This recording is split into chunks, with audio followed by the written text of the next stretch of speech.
Agano yameonekana ndio chanzo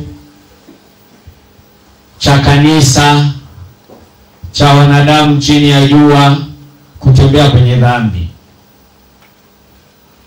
Kwa watu wa Mungu, kuna maagano ya aina nyingi sana yaliyofanywa na wazazi wa kwetu, wa kwako, wa kwangu, toka kizazi kilikotoka. Kwa kuna maagano ambayo ndio chanzo yanayokusumbua, ni kwamba yaliingiwa hasa wakati unazaliwa.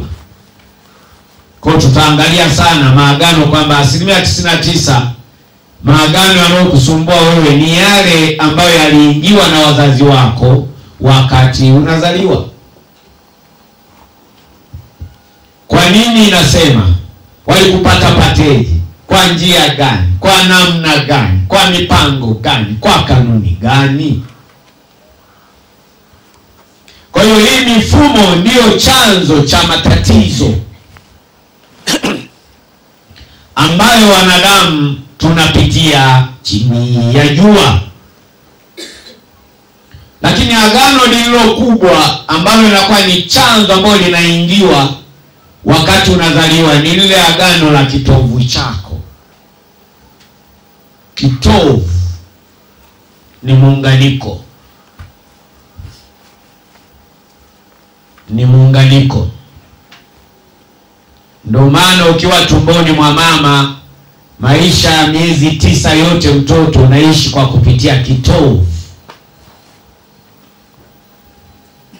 Kwa hiyo mama kama amebeba ujauzito ni mlevi, na we mtoto unakuwa unakunywa.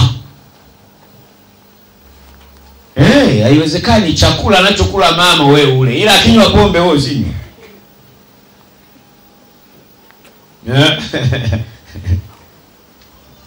Kwa hiyo inaonekana hiki kitovu ndo chanzo kikuu duniani cha asili ya kuleta matatizo katika maagano ya makabila au koo ambayo wanadamu wanatoka.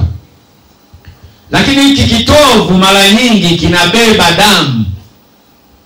Kwa maagano yaliyo mengi, watu wa Mungu, chini ya jua, kutoka kwenye makabila au koo, asili yake yanaambatana na damu.